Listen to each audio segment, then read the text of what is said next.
J'ai été diagnostiquée en 1994, j'avais à peine 31 ans et je dirais que j'ai été diagnostiquée un petit peu à cause, voire grâce au tabac.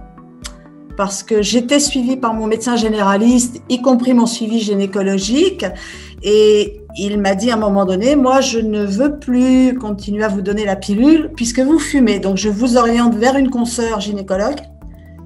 Et c'est là que j'ai fait la connaissance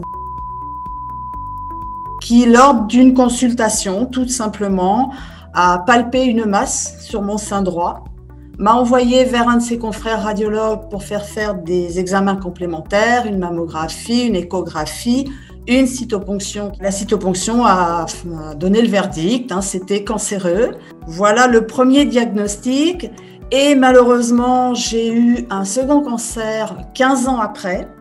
Donc, ce n'est pas une récidive, c'est bien une nouvelle tumeur sur l'autre sein qui, elle, a été détectée au moment des contrôles annuels que je faisais pour le premier cancer.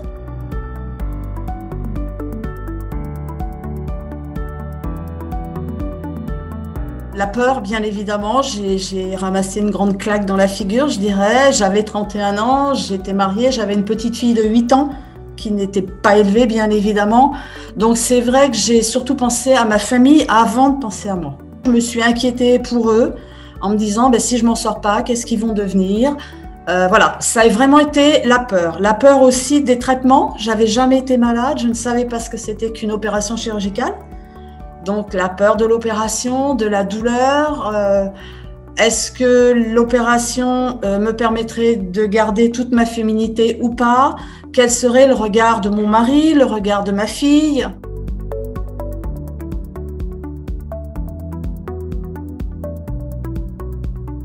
La réaction, elle a été plutôt une réaction de colère. Parce que je me suis dit, je l'ai vécu une fois, pourquoi une deuxième fois? Pourquoi moi?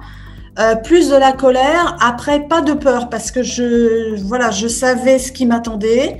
J'avais fait confiance au médecin qui me suivait, il m'avait sorti de là la première fois, donc il n'y avait aucune raison que ça ne se passe pas bien la seconde fois.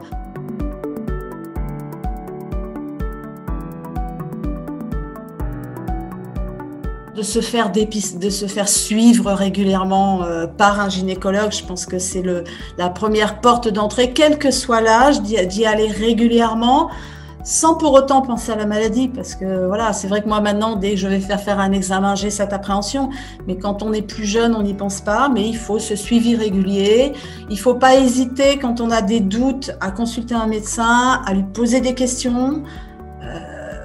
Voilà. Et surtout, peut-être quelque chose que moi, je ne faisais pas lorsque j'étais plus jeune, faire attention à soi, notamment, par exemple, pour le sein, la palpation. Ça, c'est quelque chose que j'ai appris après. Ça, c'est un conseil que je donnerais à toutes les jeunes femmes.